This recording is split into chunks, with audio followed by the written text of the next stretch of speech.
Mm, good. Ahí se ve.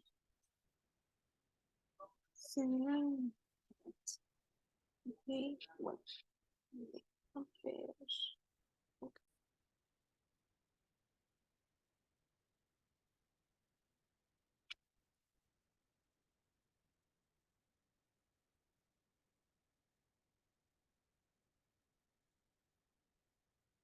Hello, I'm Karen Rodriguez. No, espérate. ¿Cómo le hago esto para...? Ok.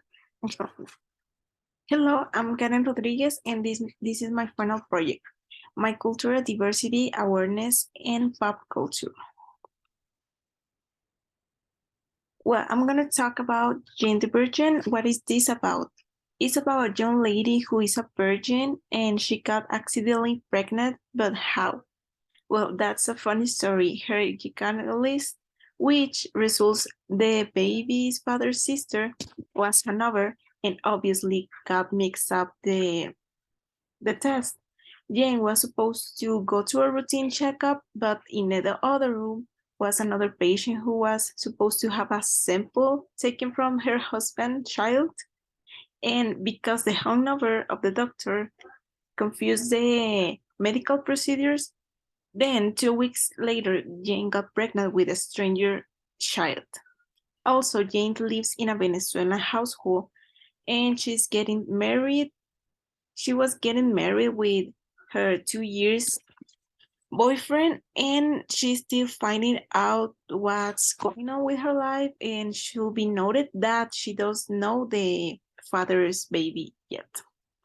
The baby's father is a hotel owner and he's married and he has a sister, an alcoholic one, and his family is 100% all drama.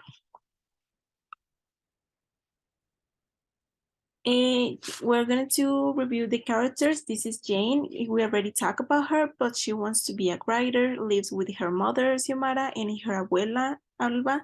At the start of the show, she works at the baby's father hotel as a waiter, but they don't know each other. She made a promise to her abuela to keep virgin till marriage, but that's why she never had sex, and being pregnant meant a problem for her. Then Xiomara and Alba. Xiomara is one of my favorite characters because she is a feminist without being given the connotation that she is, only by her actions and how she lives and what she says. She got pregnant at 16 years old, but having a baby doesn't represent a big deal for her. Instead, she saw it as something good, and I consider her motherhood as, well, very good. Of course, always with the support of her mother, Alba. Alba is the grandmother, the Jane's grandmother.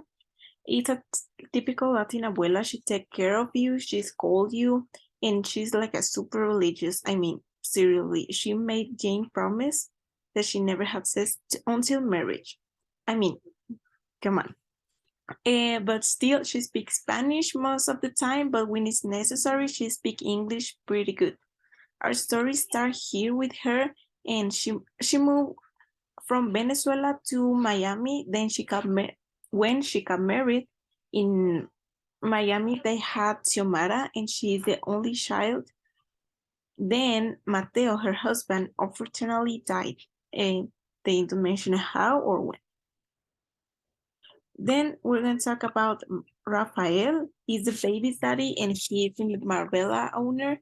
His sister Luisa is the one who got accidentally inseminated Jane. Later in the show, they two, Jane and Rafael, end up together, but that's another story. Then about Michael, he's a detective and he is the star at the start of the show. It's Jane's boyfriend, but he got upset about all the baby thing because it's not his baby, and they broke up. There's a lot going on with him, but it's not important to mention here. And he got shot, and there's so much drama with him also. Then Rogelio de la Vega, he is Jane's father. Neither Jane and him didn't know about their relationship. He didn't know that he had a child, and Jane didn't know who her father is until he became a kind of famous in Miami with his telenovelas, and also he's a Mexican American. Then Petra Solano, she's the one who's supposed to get pregnant with Rafael Semple. Later on, she committed her mission with have Rafael's baby, but that's another story in a funny way. She was like the villain in the show, but she had a character development that I really admired and became one of my favorite characters in the show. And then the baby, Mateo. He's Mateo and her sisters that are Petra daughters. And well, she is all grown up, and he's really cute. Then Luisa, she's the doctor who accidentally inseminated Jane. Then Rose, her stepmother slash lover. It's kind of messed up there, and she's a criminal mastermind. Yeah, Rose is a criminal mastermind. Well, like this show. Well, they solve the problems with comprehension and love. They're always talk about their emotions and all that stuff. That's something that I admired. And there's so much drama. You never get bored, and it's pretty fun. And there's kidnapping, there is shooting, there is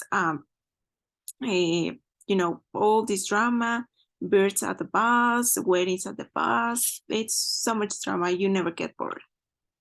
And how does it portray cultural diversity awareness? Well, the Villanuevas are Venezuelan family, and Jane's father is Mexican, and also Petra is Czechoslovakian, and they all live in Miami, United States. What cultural stereotypes do you identify? Well, one of the cultural stereotypes that I got my attention is there are Latin people are Lauri and doesn't speak English. Also, they have like this accent so remarkably that we have, but not everybody. And the Czechoslovakian are mean people and murders. In the show, they put it like the mean people, and so like the mafia. And also, do the show have any problems, conflicts, misunderstandings related to culture, and how they solve it?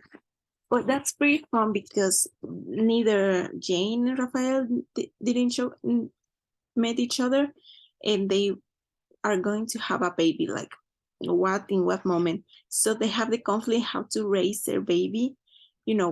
Raphael is super rich, and they want to spoil their baby, and Jane, it was so like, no, I'm not gonna to spoil my baby. He's gonna to grow up in a Venezuelan household like a normal child, that her normality in Rafael normality, but they talk about it and they solve it because they love each other.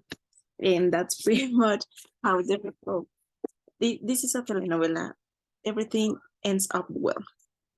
And how does pop culture help to create or stop cultural stereotypes? Well, they helped, they show different people can live together in a healthy environment, and they show how they have different ways of solving problems, and how in the raising of the children, like the example before, how the traditions are passed on, and not only tradition but also the habit they have in the way of expressing themselves, in